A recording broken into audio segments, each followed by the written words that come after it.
Well, I must be feeling a little melancholy if I'm going to play some melancholy music. It's just me here all alone in my house today. I'm just trying to maybe just set a mood for myself. It is kind of a dark, dreamy gray day. We had icy fog here in central Minnesota.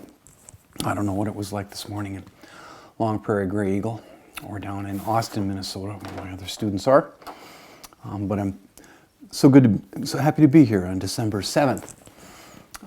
Time just continues to move, and I've got a few things for you today that I talked about this morning with my Comp 1s, my 9 and my 10 o'clock class, and I'll start out with something extraneous before I even get to the poem.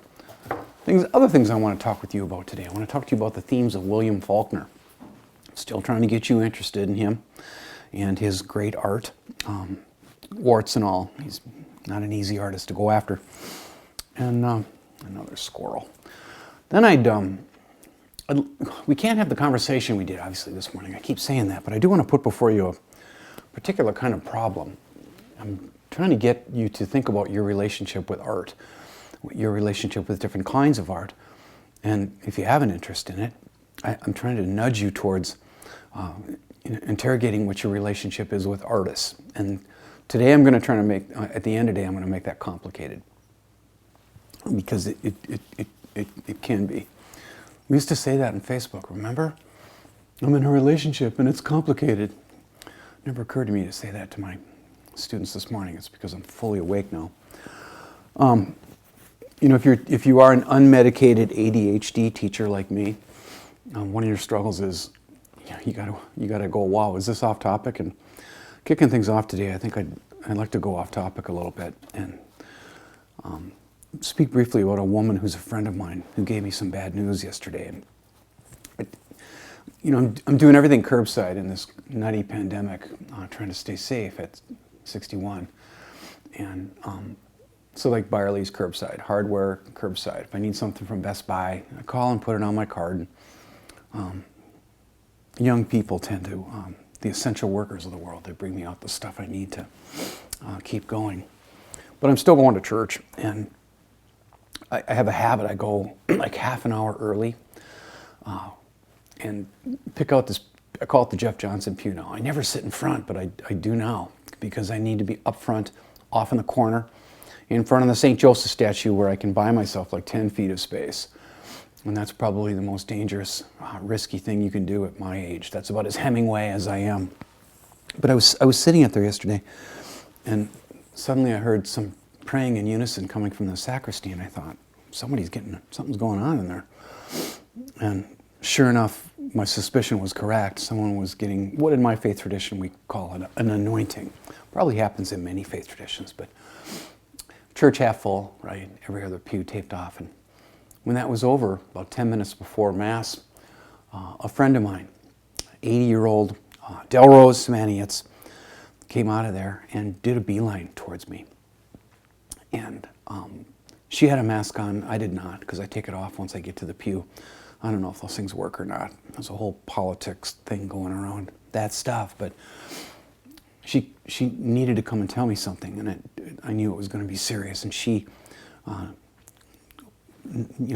bent over and whispered in my ear, "I just got anointed. My doctor told me this week that I'm dying." She told me further that she's got a valve in her heart that is not what it should be. And she's only got a few weeks to live. And I know this is illegal. How's this for illegal? How's this for breaking the law? I should have been cuffed for this. I've been going to church with her for years, and I stood up and I put my arms around her. She's just a little bitty thing. And I gave her a really serious hug, the warmest, most loving hug I could find. And she was so happy, and we cried a little bit there with the whole church watching us. And I'm not afraid to cry in front of anybody. I do it all the time. I cry every chance I get. So I brought this up to my 9 o'clock people because one of her daughters moved to Brainerd. She married into the Stark clan, and I knew that kids up there in Brainerd would know her grandson, Dustin Stark, and his fiancée, Alyssa Stark. I hope to read it, future Stark. Alyssa Hagen, and I hope to read at that wedding because I'm super good at reading at weddings. And so why am I thinking it? Well, anyway, that happened to me, and that seems like the most important thing of my weekend, and I hope you have had a good weekend. I got up this morning thinking about her, thinking some sad thoughts, you know, the prismatic suffering, suffering upon suffering, and the prismatic can be prismatic. I'm misspeaking. I'll try to be better here. I wanted to find a poem that had a grandma in it, a farm mom, and I didn't exactly succeed. I looked over a few books, and I'm like, what's going on? You can't name a topic that I can't find a poem about. But I came up empty-handed, and then I realized, you know, all I need is a poem that has white pine in it, because the farm, the Semenians farm, Polish farm, north of St. Anna, has a whole bunch of beautiful white pines on it. My favorite tree. I know I've already told you that. So we'll start with a poem by our new Nobel laureate, who's an American, Louise Glick. I'll go over the themes of William Faulkner. That won't take very long. And then I'm going to put a serious problem right in your lap. I'm just going to place it there. I think you probably heard the sound it made. When you put a problem in somebody's lap, it goes plunk. Louise Glick, The Past. Small light in the sky appearing suddenly between two pine boughs, their fine needles now etched onto the radiant surface, and above this, high, feathery heaven. Smell the air. That is the smell of the white pine, most intense when the wind blows through it, and the sound it makes equally strange, like the sound of the wind in a movie. Shadows moving, the ropes making the sound they make. What you hear now will be the sound of the nightingale, cordata, the male bird courting the female. The ropes shift. The hammock sways in the wind, tied firmly between two pine trees. Smell the air. That is the smell of the white pine. It is my mother's voice you hear, or is it only the sound the trees make when the air passes through them? Because what sound would it make, passing through nothing? She deserved the Nobel Prize. There's no doubt about that. So that I should give you a source here. I haven't read as much biography on William Faulkner as I did on Ernest Hemingway. Like I told you, I read a 6-volume biography on Hemingway by Michael Reynolds. I've read a few books on Faulkner. I got a few. And one of the big ones I got is written by a Frenchman named Volpe, who wrote a book that has had many editions, and I have the second and the third edition. It's called The Complete Guide to William Faulkner. Generally, when you see something that proclaims itself to be the complete guide, it's not going to be. It's going to be incomplete. It's like a rule. But I admire this book, and I think he really nailed it. I've only read about half of the William Faulkner novels that are available. I think there's 18, and I think I've read 9 of them. But let's just go through this really quickly. Like I said this morning, F. Scott Fitzgerald's dead simple. All he was interested in was writing about money and wealth and the power and the authority that comes with being wealthy. And like I've told you, he didn't become wealthy until he was dead, a little bit late.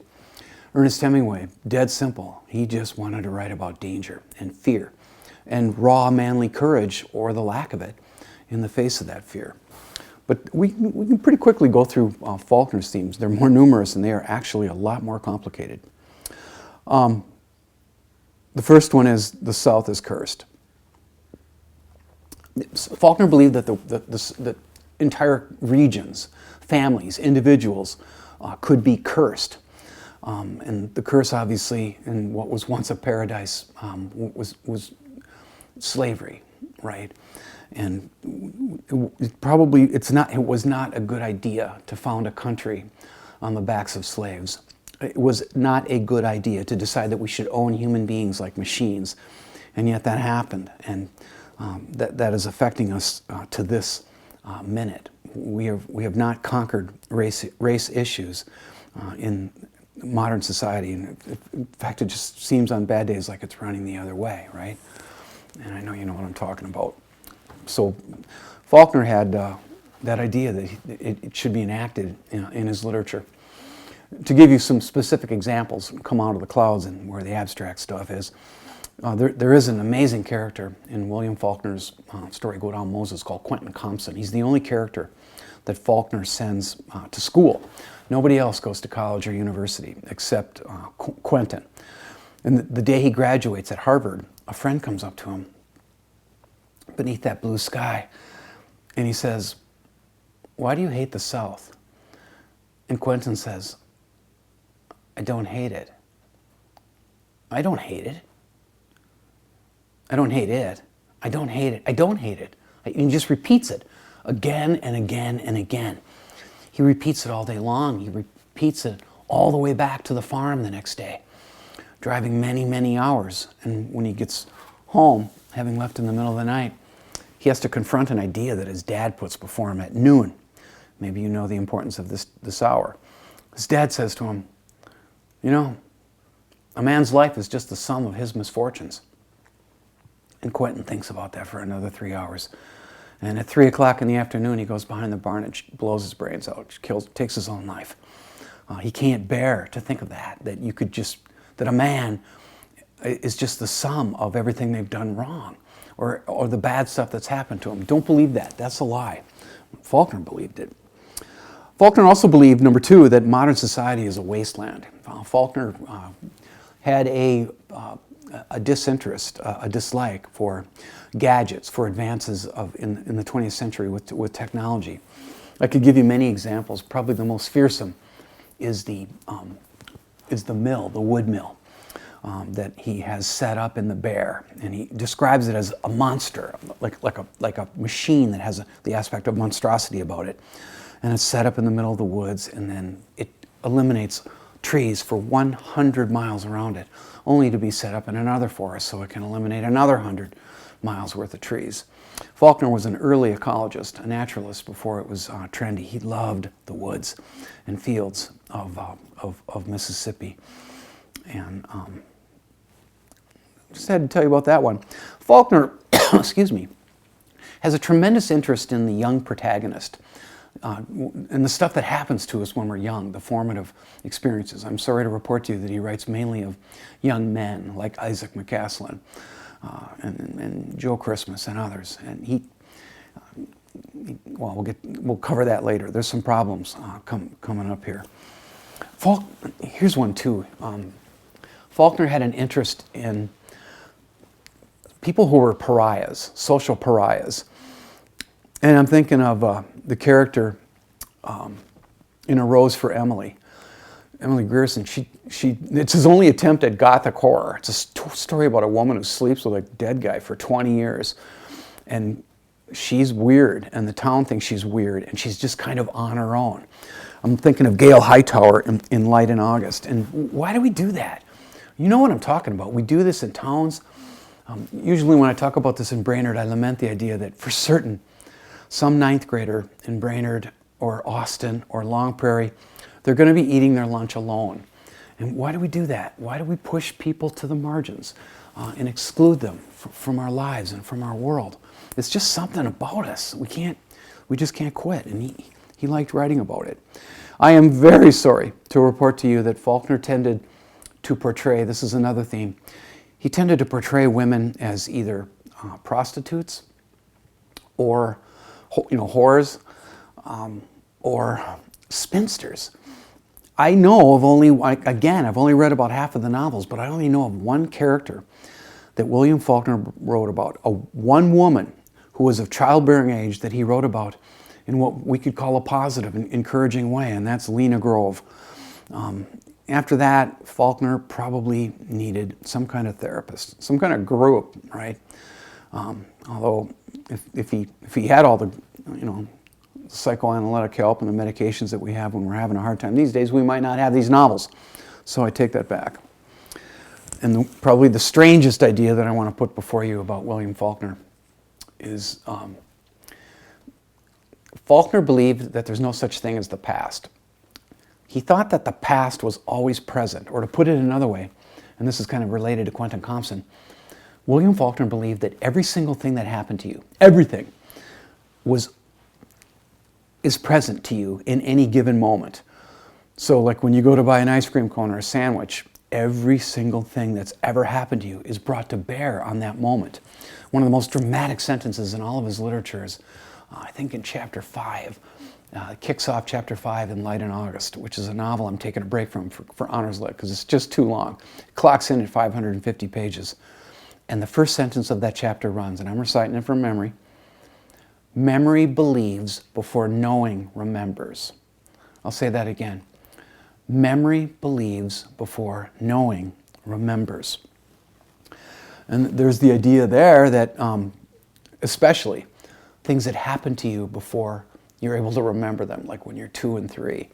You carry that with you, whether you can lay your hand on it or not. It's just, and some of this is about the influence of Sigmund Freud and the subconscious and psychoanalytic theory, which was a big deal in the early part of the 20th century. But he also believed this, and I kind of think of I kind of think that's true.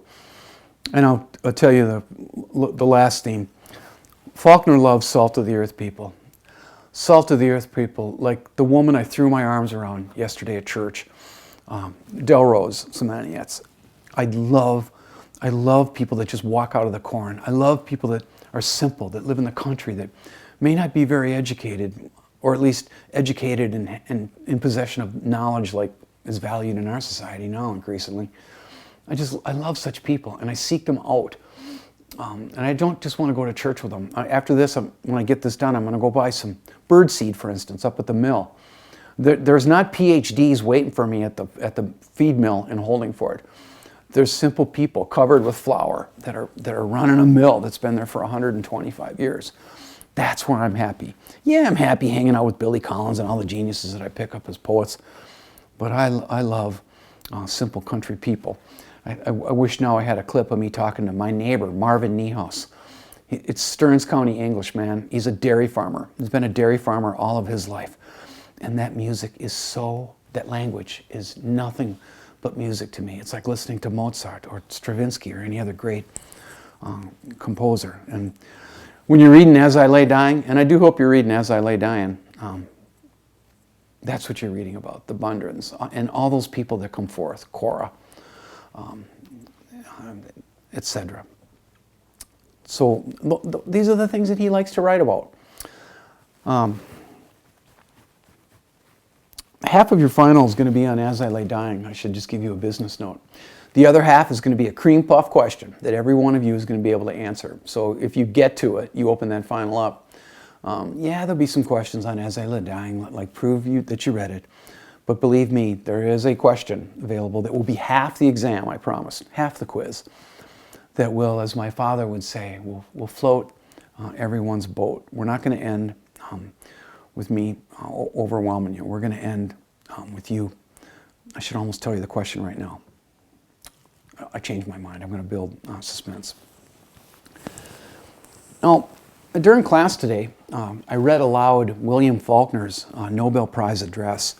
And I'm going to spare you that experience, but I will post up a link to it on Facebook. And you can go to nobel.org and just read it on your own. I think it's really ambitious, and I think it's really beautiful. And I'll just make this a little bit of a shorter video. Although I'm not done. I got that problem. I want to plunk in your lap, plop in your lap, whatever sound that makes. And I do hope, we're all kind of on your honor right now. You're either reading or you're not. You're either working on school or you're not. And I hope you pay it, and I'm no good at it, believe me. I'm good at beginnings, not endings. I always fall apart with the semester and with the wheels coming off the spaceship, like everybody else. But I often think of a line in the Tao of Lao Tzu, written about 2,000 years ago. I find it beautiful and useless. But there's one line in there. There's one line rhetorically that makes sense to me from that ancient poet. And the line runs, pay as much attention to the end as to the beginning, and then there will be no failure. That's a good one, I think. All right, here's today's problem. We can't talk about it because this is YouTube. But let's just put it this way. This is kind of a two-parter. And it's two stories, really, that will lead to the same problem. And I'll put it the same way I did this morning. I know a lot of great writers. because it's my business to know a lot of great writers. Even though I'm just a chauffeur in American literature, I know a lot of very brilliant people who make their living as poets and novelists and memoirists. I also know some writers who are not very good, and we'll just go first name basis. Well, sorry for that little spot of trouble. I ran out of battery. Got a couple batteries, and I've just never had to worry about them in my life, and now there's batteries and chargers everywhere in my new techno existence. So I was en route to saying, hey, it's the internet, let's not use anything but first names here. As I put this problem in your lap, and it's not complicated, and I hope it makes you think. I was saying, I know some famous writers, and I know some people who want to be famous writers, and not very many people succeed at that. And I knew a writer a number of years ago, a local writer to central Minnesota. Her name's not important, but she wanted to be a writer so bad she started vanity publishing books. You can do this, right? You can approach a publisher and say, okay, I got my checkbook out, I want you to print 500 copies of this or 1,000 copies of this. And it very seldom works. And there's a press around here, North Star Press in St. Cloud, that does that all the time. And they're ripping people off because, well, anyway. So anyway, this almost friend from long ago, when Jessie, my wife, and I were young, she writes this novel, and she gives us the manuscript of it. And pretty quickly we realized, as we were looking at it, pre-publication, that we were kidnapped and put in the novel. And our cat was put in the novel. And she didn't even change the name of our cat. We had a cat back then called Boy Cat Jane, because we thought it was a girl, and then a friend of mine found out it wasn't, and who looks. So for 14 years we had this cat named Boy Cat Jane, and the cat, I look in the novel and the cat's walking around in the novel. And I saw myself in the book too. It was, set on a university campus, and my wife and I were pretty sure that I was a character in the novel named Art. And I got to do all kinds of mean, nasty stuff like drink and smoke and chase women, and with no consequences whatsoever. And I thought, okay, cool, I'm a philanderer. Meanwhile, my wife and I were pretty certain that after we saw our cat in there, and me with a barely changed name saying things that I would say, we saw her in there, and we were pretty convinced that she was a beautiful professor who was dying of a neurological disease. And I remember one day I walked in the living room and my wife was reading the book, and she was tearful. She said, why is my friend killing me off? I said, I don't know, but there's a better question. Why are you reading a bad novel in which you are being killed off? This is not a big deal. Here we have an instance of a good person creating a bad work of art that isn't going to go anywhere. Well, what do we do when a really bad person creates a work of art that is successful, that has artistic merit? Part two of the story. When my dad was alive, I used to buy him books. I used to buy him novels. I'd go to Barnes & Noble and pick out a novel or two and give it to him for Christmas or birthday or whatever, knowing all the time that when he got done reading the novel, because my dad liked to read novels, he would read the book and then give it to me. So in shopping for him, I was shopping for myself, right? And we did this for years. This went on for years. And I remember once buying my dad a novel by a Native American writer named Michael Doris called Yellow Raft on Blue Water. Picked it up. I didn't hardly read a word of it. I could see on the sticker on the book, though, that it had won the National Book Award, which is a big deal. And so I gave it to him, and he read it in about a month and gave it back to me. And I said, well, what'd you think? He said, it's all right. I'd read it if I were you. And I don't remember reading it more than a few pages, because I read mainly poetry. It's been that way for years. So here's the thing. Michael Doris was, past tense, the relatively famous husband, writer, professor who was married to Louise Erdrich, one of ours, right? A far more significant Native American writer. And I remember in the 90s, I was teaching kind of an extracurricular class at St. John's University called Symposium. I call the class The Rhetoric of Literature. I should get back to that idea. And we were reading Louise Erdrich's novel, Love Medicine. And I remember showing 16 Johnnies and Bennies, eight Johnnies, 8 Bennies, a Bill Moyers interview with Michael Doris and Louise Erdrich. This is when they lived in New Hampshire, before they came to Minnesota. And I remember my students being freaked out by Michael Doris. They're like, Johnson, that guy's weird. His face is really wooden. I'm like, you guys, he's a genius. How can you criticize somebody's face? None of us can help what we look like. And I walked up the hill to my old high school, went to the lounge, grabbed half a cup of coffee, and stood at this table where I did every other day when the class was held. And I just picked up the paper, the Star Tribune, just to see what was going on in the world. And minutes after cutting that video, VHS, back when we had VHS, and dismissing those students, I looked on the front page of the Star Tribune and I saw something horrible, which was that Michael Doris had driven back to their home state of New Hampshire and taken his own life. He went to a hotel, a crap hotel, tossed a bunch of barbiturates with a fifth of gin, tied a dry cleaning bag around his head to make the matter certain. And that's how he met his end. And I read this and I went, well, I got to tell my students this.